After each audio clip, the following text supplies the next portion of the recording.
Welcome to Lake TV's Community Spotlight Show. We give you a new guest every week, somebody from the business world or the nonprofits or the schools or somebody important in the community. And this week we've got Nathan Bechtold with us, the editor and partner of LakeExpo.com. Thank you for joining us. Thanks for having me. Yeah. Good to be here. Okay, so LakeExpo.com. What is LakeExpo.com?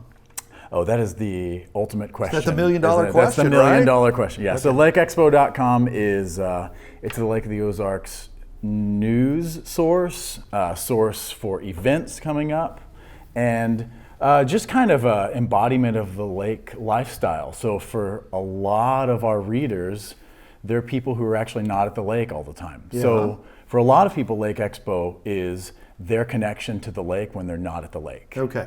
Do you like being called Lake Expo or LakeExpo.com? Yes. Both. Yeah. Doesn't matter. Yeah, right? we kind of go both ways with it. Yeah, you know. So I think casually we just refer to ourselves as Lake Expo, but we like to brand it a lot of times as LakeExpo.com so people kind of know where to find you. Yeah, where to find us. Absolutely. Yeah, so. And basically you are a new age digital newspaper. Yeah, kind of, right? Mm-hmm. Okay. Yeah, and it feels weird because sometimes the easiest way to explain us is like, well, we're a newspaper but not paper, right? Right. And so online news source, you know, or however folks want to say it. But yeah, I mean, we were founded. Our founder Brent Simpson actually came out of the more traditional news side of the industry and started something fresh, and it was going to be strictly online, and so he founded Lake Expo in 07, 08. Yeah. And then I came aboard in 2012. Yeah. And yeah, we've been online, and man, our audience has just exploded. It's been a blast to just get to meet people that kind of we get to help connect with the lake. I mean, we connect people in the lake community too. So that's what I was going to say is that we're not just, you know, for folks that travel here and stuff, we're not just a resource for them, but also for people that this is their home. You cover all the bases, and we love you at Lake TV because we do talk shows here and we get a lot of our information from LakeExpo.com. Yeah. Because you guys are out there covering it and talking to people, and you in particular, you do everything. I mean, you're a writer, you're an editor, what don't you do over there? What is your favorite part of the job? Yeah, I'm a writer at heart. Yeah. And so I think I really like when I get the time, which I don't always get the time, but to really dive into a good story. Yeah. Growing up, I remember this being the case, and then my family laughs about it now, but growing up around the dinner table, I usually dominated the conversation. I have 3 siblings, but it was mostly me talking because I'd been reading some book. I was an avid reader, and I would take up most of dinner telling them the entire plot arc of this book and all the things. So I've kind of reflected on this as life has gone on and realized I'm still doing that. I'm still just like telling and retelling stories to people. That's I think really at the heart of what I love to do. Is I love to dive into a story and just sort of explore the characters in that story and sort of understand why it matters to our community and stuff. So that's my love. I get to do a lot of things at Lake Expo, but I think that's really what you are such a good writer. I mean, your pieces in LakeExpo.com, the stories are so good. Do you write anything else? Or do you write books or poetry or anything like that? Write some poetry. Yeah? Yep, love some poetry. Mm-hmm. So you're a Renaissance man then too, right? I have been accused of that before. I don't know if it's true or not, but I do love poetry. I write some poetry, and I have someday when I find some free time, I really want to write a children's book series. I tell my kids some bedtime stories around a certain character, kind of animal character world that we've kind of created. Actually, my dad created growing up, and then so we've kind of carried that over. I tell it to my kids, and I kind of really want to transition it into some of the greatest books, children's books ever done were done like that. They started out as nighttime bedtime stories. Right. So I don't know, maybe a book someday or series or something. We'll see. We can say we knew you when. That's right. Right? That's right. Yeah. That's when right. you were just manager of LakeExpo.com. I'm a famous children's book writer. Yeah. And actually, Lake Expo has become huge. I mean, 50 million page views, I think, in the last year. That's pretty huge. It's pretty wild. Yeah. It's pretty wild. It's hard for us to believe it. Actually, I feel weird saying that to people because I'm like, I know you don't believe me when I say that, but I mean, however much you believe Google, Google Analytics, right. But Google Analytics is connected to our site, and we watch those analytics closely because we like to see how we're doing and what's performing, and specific articles, what's doing well and what's not. And we like to do the things that do well because that's our readers telling us, hey, we care about this, do more of that. So it's been really huge. Remarkable growth. Wow. It's fun. And just this last year has been amazing at the lake, right? I mean, my gosh. With the crush of people last year, trying to get away from COVID. They say it's going to be even bigger this year, which is pretty stunning when you think about Could it. happen. So now you're not actually born and raised at the lake, right? I mean, you have a lot of lake history, but you weren't born here. Right. I was born in Corpus Christi, Texas, and did most of my growing up in the San Antonio area, South Texas. So used to that Texas summer heat, man. My dad grew up at Lake of the Ozarks, and actually my grandpa moved here from Kansas back in the 30s, or I think it was 30s, and bought a big couple hundred acres just outside Osage Beach. And or what is now Osage Beach, or I guess it was then. I don't remember when it was. I think it started out as Zebra or something. Yeah, something. But he bought some acreage and tried to farm there. Realized you can't farm the Ozark rocks like you can in Kansas. Right. So that was a struggle. But anyway, so my dad grew up here, graduated from Osage. He and his three brothers all graduated through Osage, and he moved to Texas after graduating from Mizzou because he didn't like the winters in Missouri, so went to Texas, met a cowgirl, and that's how my story got started. But the wife and I ended up back up here on the family land in the little house my dad grew up in, and we're raising our kiddos there. Wow, how cool is it's that? fun. So we're talking with Nathan Bechtold. He is he's the everything. He's the editor, partner, writer at LakeExpo.com. We'll get to know more about Nathan right after this. There's nothing like summer at Lake of the Ozarks, and Hy-Vee and Osage Beach is your one-stop shop for your day on the boat and fun in the sun. We feature the lake's largest wine and spirits department, along with our lake-famous beer cave. And you'll want to check out our brand new Summer Fun Center with all your apparel, toys, coolers, inflatables, towables, and so much more. Hy-Vee and Osage Beach, voted the #1 grocery store in Missouri and your one-stop shop for an unforgettable day in the sun all summer long.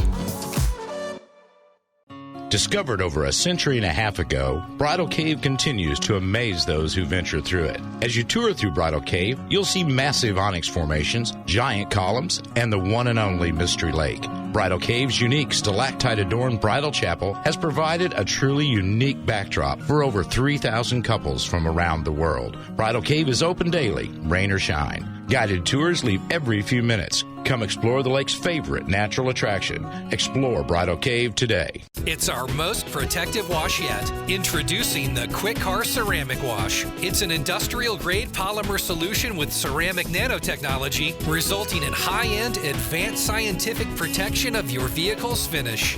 The Quick Car Ceramic Wash. Try it on its own or with the monthly Unlimited Wash Club today. Quick Car. Quick, easy, and professional every time. In Jefferson City and Osage Beach. Welcome back to Lake TV's Community Spotlight Show. We are talking with Nathan Bechtold, editor, partner, writer, manager, everything over there at LakeExpo.com. Over 50 million page views in the last year. Pretty huge. We were talking before the break. You were actually born in Texas, kind of grew up in Texas, but your family was from around here. And you're actually living, I think you said, in the house your grandfather built? Mm-hmm. Wow. Yep. It was built in 52. Wow. And they built things smaller back then. Little drafty? Little drafty. Yeah. A little drafty. and the closets are very small. You notice. They did. I think they had fewer clothes than we do. That's. I'm sure they did. Yeah. So absolutely. And now you're a busy guy, not just because of Lake Expo and everything you do there, but you got a pretty thriving young family there. Beautiful wife, 4 kids, and I'm sure that keeps you busy. They keep me busy. Yeah, man. We are. My family is. They're it. They're the why, and I love just being with them mornings and evenings, and anytime I can get with them. So yeah, we have I have a 10-year-old son, 7-year-old daughter, 5-year-old daughter, and an 8-month-old son. Wow. And my wife stays home, and we homeschool, and she is a rock star. Yeah. Because when I left this morning, there was low levels of chaos happening in various ways, and I'm like, Okay, love you, bye, gotta go. Low levels of chaos. Yeah, that's an understatement. That so, is greatness. Yeah, it's special, but man, I wouldn't trade it for anything. No, we absolutely. love our kiddos, and yeah, my son plays baseball in the Osage Beach City League. That's been going on, and so that's fun. I somehow got roped into being a head coach. Well, for you're that, a big baseball guy, right? I love baseball. Yeah. Yep. I've said I have room in my heart for like one sport. That's just kind of, I'm more of like a music and poetry guy, writer. I don't know, whatever. But Yeah. I do love baseball. I love Cardinals baseball, and so yeah, it's been fun. I had never coached a baseball team before, but it's been an interesting I'm experience. sure you got those skills, though. Well, you grew up in Texas, so you got to play baseball in Texas. Yep. And you're so down to earth. Like you said, you homeschool the kids. You live in the house your grandparents built, and you even milked your own cow for a few years. Yeah, we tried the farm homestead thing, you know, and that was an interesting adventure.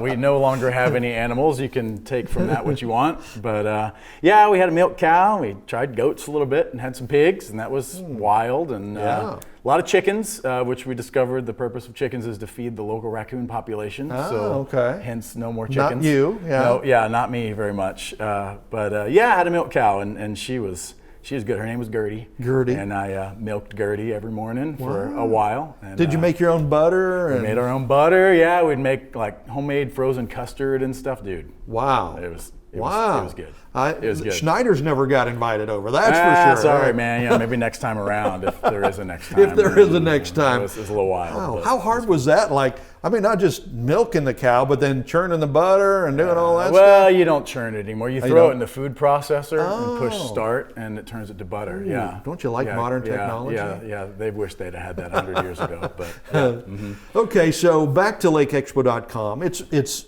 digital newspaper, basically. You do news stories. There's been some crazy stories. Early this year, we had a realtor tried to hire the killing of her mother-in-law, I think. Yeah, she's facing charges for allegedly doing that. Yeah. And we had the mayor kind of series that we And broke. you guys broke that story. Yeah, we broke that. We'd been working on that for quite a while. Yeah. And obviously understood the kind of timeliness of that story. And that kind of goes back to what I was saying earlier a little bit about just time. And we're a really small, lean team. We're local. You know, we're locally owned. Brent Simpson's the founder. We just are all here, and so we're just a team of 5 people right now, which is the biggest our team has ever been in terms of full-time staff. We use some freelancers, but so we do a lot and we run pretty hard, and so finding time for those kind of deep dive stories, it's important, but it's challenging, because there's just a lot of things happening, crazy things or interesting things or all kinds of other stuff that we're trying to cover, and so that was one where we said this is important enough that we need to really spend dove some time into on it. Yeah, absolutely. And that took several months, I'm guessing. Months. Many months. And probably a whole lot of checking with the lawyers and dealing with that whole issue too. So that was a lot of work, but those are the kinds of things too that they feel rewarding. That we feel like we're doing something really important in the community, and I don't want to overestimate our own importance because a lot of people do important things in the community, but that was, as storytellers and as journalists and as people that have a really large audience, we felt like that was an opportunity, but really almost more like our duty kind of to do that. And I don't mean to speak overly, soberly about that, but that's just really how we approached that. And so turned out to be pretty huge, and you guys took a few hits too. I mean, there was it's tough when you step out and you call people out at that level.